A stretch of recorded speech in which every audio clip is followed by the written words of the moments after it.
Bonjour, bonjour. Et voilà, on se retrouve, bloc numéro 3, page 6. Ah là là, on a du travail là encore. Il faut surtout faire attention aux dimensions des pochettes.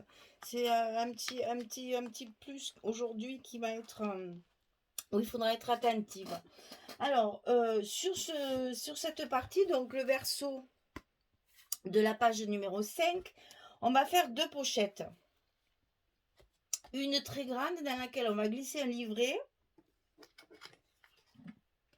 et une un petit peu plus petite par-dessus dans laquelle on va mettre deux cartes. Donc vous voyez, elles vont se superposer comme ceci. C'est ce qui est le plus... Enfin, il faut faire attention pour les coupes. Voilà, sinon, hein, c'est rien de bien compliqué. Hein. Donc la première pochette qu'on va coller en premier, elle fait 29 cm sur 17. Et du côté 29, on plie à 2, puis à 27. Ça, jusque-là, facile. Pour pouvoir faire ce biais, ici, j'ai pris en fait la moitié de 25, donc la moitié de la partie du haut, et la moitié de la partie de côté.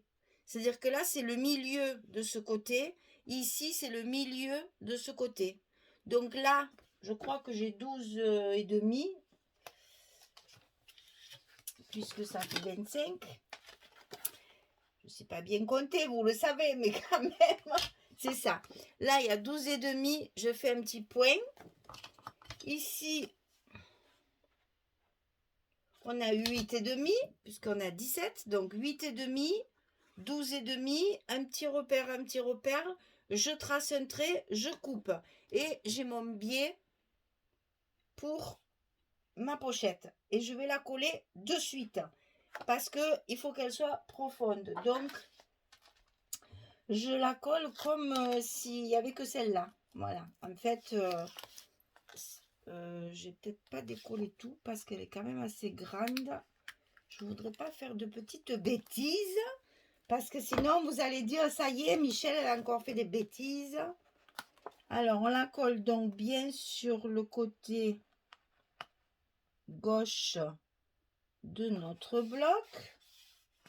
Ensuite, on va coller le bas de la pochette bien à sa place. Et ensuite, on colle le côté droit de la pochette. Et là, j'ai tellement appuyé que je vais avoir du mal à le plier, à le passer dessous. Voilà, ça y est. Allez, on va y aller de notre petit plioir pour bien faire adhérer le scotch et que tout prenne bien. Voilà. Voilà. Alors, par-dessus cette pochette, il va falloir mettre l'autre de pochette. Donc, celle-ci, elle fait également 29 cm sur 12 et demi. On plie à 2 et on plie à 27. Et on fait exactement la même chose. On va faire un repère à 12 et demi. Et ici, on va faire un repère à 6, 2. La moitié de 12 et demi en fait, hein, ici. Donc ici un petit repère, ici un petit repère. On coupe un biais et on la met par-dessus l'autre. Comme ceci. Voilà. Et ça va nous la faire tenir pour rajouter encore des espaces photos par-dessus. Et cette fois, je vais essayer de ne pas faire de bêtises comme tout à l'heure. Je vais décoller ça pour pouvoir le coller avec mon rouge. Parce que sinon, après, c'est compliqué à le glisser dessous. Voilà. Alors, on la met par-dessus.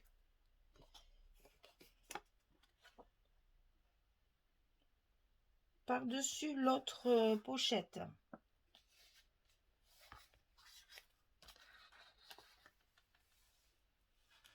Nickel. Voilà.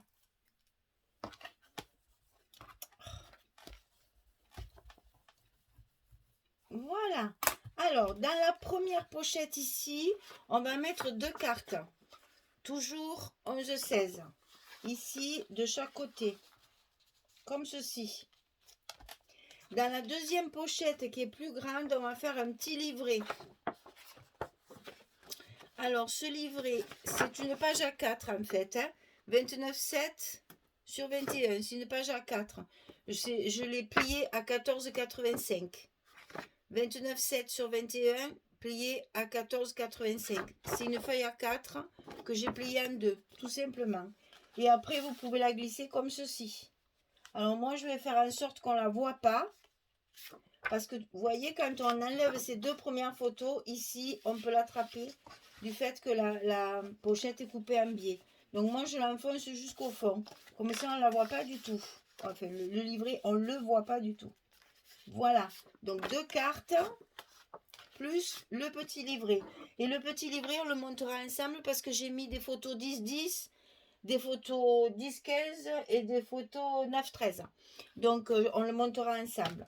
Alors, ici, sur ces deux pochettes, on va j'allais dire coudre.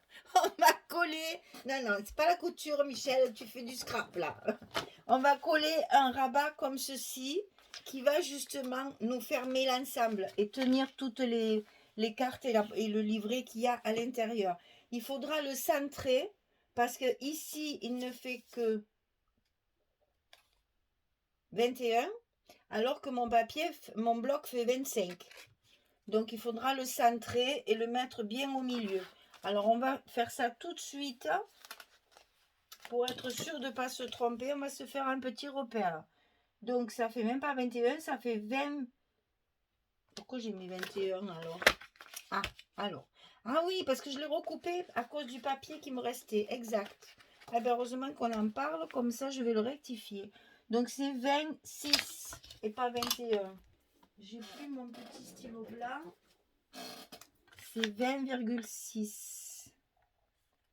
Parce que mon papier, ma chute, mon papier que j'ai gardé pour le dessus, il était un petit peu plus petit. Donc, ce rabat, il fait 21,5 sur 20,6. Et on fait un petit gousset. Donc, on plie à 19 et à 19,5. Comme ceci.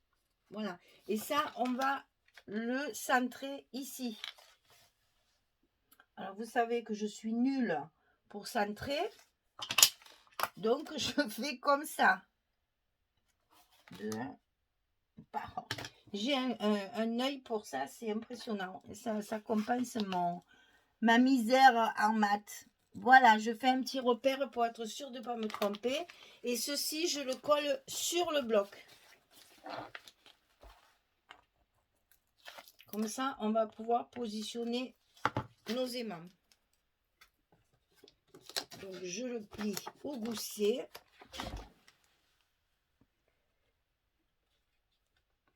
Et je le mets en haut de mon bloc. Voilà. Voilà. Alors, ici, il y a mes aimants. Je vais donc couper, comme d'habitude, mes 3 morceaux de scotch pour coller mes aimants en bas sur ma pochette.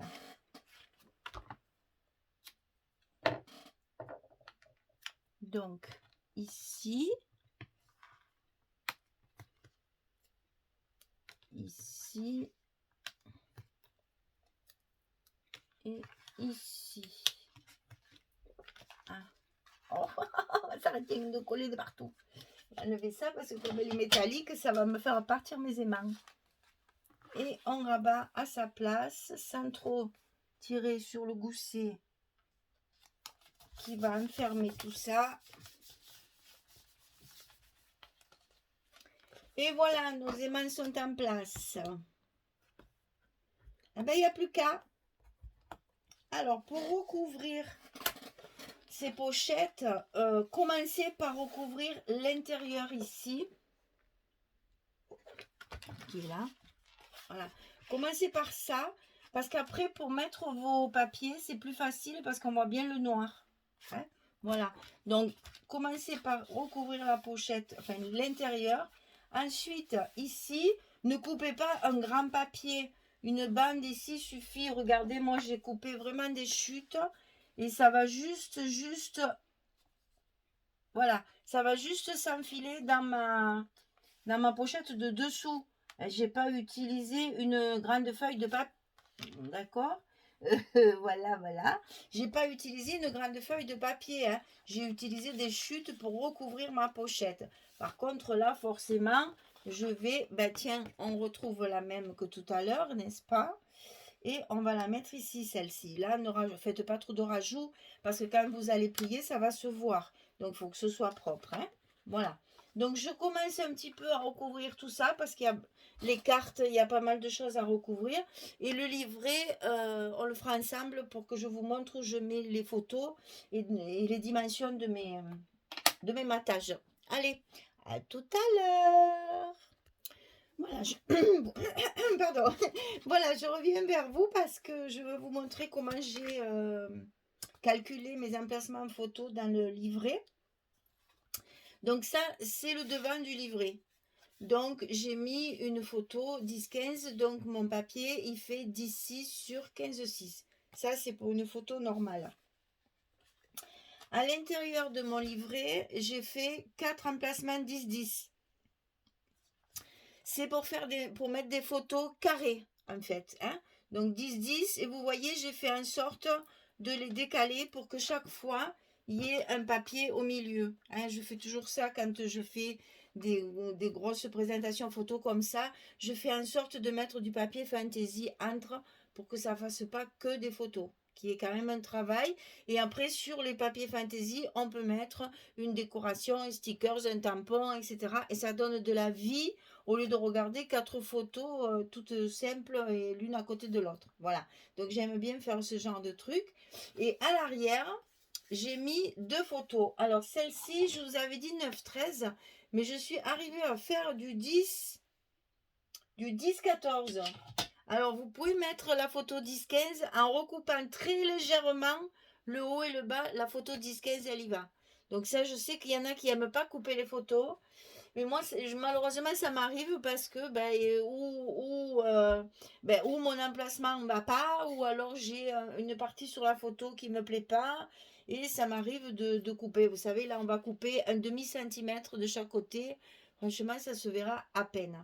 Et là, au milieu, parce que vous voyez, moi qui marque les dimensions du papier de structure avec du feutre blanc, avec un stylo blanc, on voit ici un petit peu. Donc ce que je vais faire, c'est que je vais mettre ici quelque chose que je vais découper dans ma collection A4, un disque par exemple ou quelque chose que je vais coller juste sur le milieu et pour pouvoir glisser les photos de chaque côté pour cacher malheureusement la dimension en blanc qui se voit. Donc, vous voyez, finalement, je devrais y penser quand je mets mes dimensions de les mettre sur le côté. Mais bon, c'est pas grave. On va trouver un moyen de le cacher. On mettra un petit embellissement au milieu pour glisser la photo dedans. Et comme ça fera en plus un petit effet. Donc là, pour l'instant, je mets rien puisque je mettrai juste une petite décoration qu'il faut que je cherche dans ma collection A4. Par contre, on va faire ça ensemble. Donc là, j'ai découpé des chutes de papier, soit dans des feuilles 30-30 qui me restaient. Et vous savez, j'ai toujours un petit panier comme ça où je mets toutes mes petites chutes qui apparaissent inutiles au départ. On se dit ça ne servira pas, etc., etc. Donc moi, je garde, voilà, je garde. Et puis, vous voyez, dans des cas comme ça, pour compléter un espace photo et pour le garnir, eh bien, ces petites chutes, elles nous servent et on récupère au lieu de couper, évidemment, dans des grandes feuilles 30-30 ou même dans le 15-15. C'est un peu dommage. Donc, on privilégie nos chutes. Et comme ceci, du coup, eh ben, déjà, on rentabilise notre papier. Et en même temps, on l'économise puisque on ne prend pas sur du papier neuf. On a l'impression que ce sont des morceaux qu'on va jeter. Eh bien, pas du tout. Ce sont des morceaux de papier qui sont toujours utiles. Et ça, j'aime bien. Parce qu'après, je me dis, oula, tu as utilisé que 2 feuilles là, tu as utilisé qu'une feuille. Ah ben, la prochaine page, tu pourras faire plus de rabats, plus de poches, plus de choses comme ça. Parce que tu as économisé ton papier sur cette page-là. Vous voyez de suite en mettant le papier fantaisie sur les parties entre les photos. Tout de suite, ça donne une autre vision. Ça rajoute de la vie au petit livret. Et ben, si je le mets à l'inverse, en plus, ça ne va pas le faire. Ça rajoute de la vie au petit livret et en plus, ça va me permettre de mettre de la décoration. C'est-à-dire là, c'est pareil, on peut mettre un petit embellissement qui va déborder sur la photo et qui sera collé sur le papier. On peut mettre un petit mot. D'ailleurs, j'en ai préparé déjà plein, des petits mots comme ça. Donc, vous voyez, on peut très bien, voilà, on peut très bien mettre un petit mot comme ceci. On ne le colle que sur la partie papier. Et ici, dessous, on pourra glisser la photo. Voilà. J'ai déjà préparé quelques petits tampons pour justement faire les décorations. Donc, il nous reste la partie de devant où on va mettre donc dans un premier temps le grand morceau en haut, puisque si vous voulez que votre livret sorte un petit peu de la pochette, eh bien, on verra le papier fantaisie et non pas la photo. Donc, pensez à mettre une bonne bande. Vous voyez, ça c'est pareil, c'était encore des chutes de ce papier-là. Il m'en restait un petit peu, j'en profite. Il va parfaitement bien à cet endroit. Et donc, de chaque côté, on complète. Oui, je vous disais, si vous voulez laisser dépasser votre livret de la pochette, eh bien, au moins, vous aurez un papier fantaisie et non pas la photo. Une jolie marque au crayon qu'il ne faut pas oublier d'enlever parce qu'on voit que ça. Enfin, moi, je vois que ça parce que pourtant, c'est du crayon à papier. Mais ça brille par rapport au côté mat du papier. Et je trouve que vraiment, il vaut mieux les enlever. Voilà. Alors, je vous explique ce petit livret. Enfin, petit. Il va aller à l'intérieur comme ceci. Et voyez, si vous voulez le faire dépasser, on voit le papier. Ça, c'est au choix. Si vous ne voulez pas, vous l'enfoncez. Et à ce moment-là, on voit votre papier de fond. Ça, c'est chacun c'est son truc. Mais au moins, si vous le faites dépasser, c'est plus joli parce qu'il y a un papier fantaisie assorti au reste, bien sûr, qui fait qu'on ne voit toujours pas les photos. Voilà. C'était la petite astuce du jour. Alors, ce bloc numéro 3, il est fini. On arrive à terminer notre page numéro 6. Alors, donc, elle va s'ouvrir. Alors là, j'ai choisi le pont. Hein. Ça, c'est la collection principale. Hein. Et ici, alors ici, si vous vous rendez compte que c'est tout, que des morceaux rajoutés, vous êtes très forte. Je sais qu'il y en a qui ont un œil de lynx. N'est-ce pas, Julie? Coucou, Julie. Elle voit tous, Julie. Mais là, quand même, pour le voir, je ne sais pas si tu vas le voir quand même. Alors, en fait, ici, j'ai une bande de papier qui me restait. Et ici, c'est les chutes de chaque côté que j'ai inversé pour justement mettre les mêmes couleurs en face, ici et ici. Et donc là, ça fait un fondu et du coup, on ne voit pas du tout le rajout de papier. Par contre, là-dessous, sur les parties d'en bas, je n'avais pas la largeur nécessaire de ma page. Ici, il me reste un petit espace d'un demi-centimètre. Donc, pour cacher la misère, on fait comme on dit là. Parce que j'ai des mots provençaux qui me viennent dans la tête chaque fois, mais bon, c'est un cache-misère, on va dire. Un trompe-l'œil, voilà, on va dire un trompe-l'œil. Et donc, j'ai mis un marque-page que j'ai maté en noir, bien sûr, et que je n'ai collé que ici. Comme ça me cache mon petit défaut, mais en même temps, ça me fait un espace supplémentaire pour une photo. Deuxième astuce du jour. Donc, vous voyez, quand on n'arrive pas à voir... Je voulais pas couper une feuille pour l'intérieur. Voilà, en fait, ça vient de là. J'avais ce gros morceau de papier qui me restait tout seul. Et ça, voilà, j'ai essayé de faire un montage pour que justement... Alors, je vous montre de près parce que quand même là, je ne sais pas si vous le verrez, que c'est rajouté. Si, ça se voit, bien sûr, mais bon. Donc là, je me vois très bien rajouter ici un petit mot qui va déborder sur ma guitare. Donc là, hop, on ne le voit plus. Et ici, un placement photo. Voilà. Donc vous voyez qu'on arrive, là, certainement, je percerai le marque-page pour mettre un petit quelque chose, un petit ruban. Je ne sais pas encore, j'ai pas calculé encore. C'est difficile cette collection parce que c'est vintage, mais en même temps, c'est quand même de la musique, du chant. Il fait quand même, enfin, je pense que je mettrai quand même un petit ruban. Peut-être pas un satin brillant, machin, mais un ruban peut-être en coton. Donc ici, dans la pochette du bas, il y a les deux photos, les deux cartes avec les deux photos. Voilà, enfilées dans la première pochette.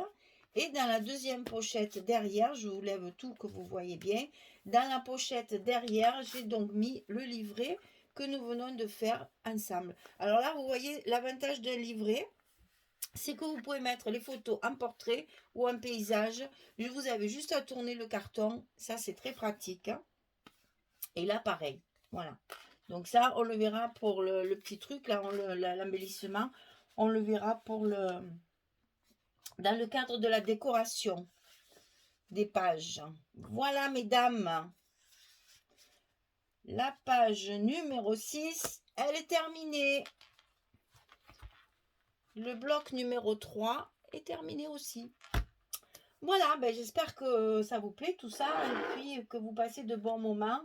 Bon, je sais que je dis souvent des bêtises, mais bon, j'essaye d'être sérieuse quand même parce que il faut quand même avancer et travailler. Donc voilà. Et puis vous savez que j'ai toujours un maximum de 35 minutes d'enregistrement. C'est toujours un peu embêtant. Voilà. Eh bien écoutez, je vous souhaite une belle journée, une bonne fin de journée pour les autres. Je vous dis à très très vite pour la suite. Et puis je vous remercie encore de me suivre si assidûment sur ma chaîne. Et je souhaite toujours de temps en temps, je le fais. Je souhaite la bienvenue aux nouvelles parce que j'en ai toujours. Pas tous les jours, mais toutes les semaines. Toutes les semaines, il y a des nouvelles. Donc je vous souhaite la bienvenue. Et on est contente de partager tout ça avec vous également. Allez, au revoir tout le monde!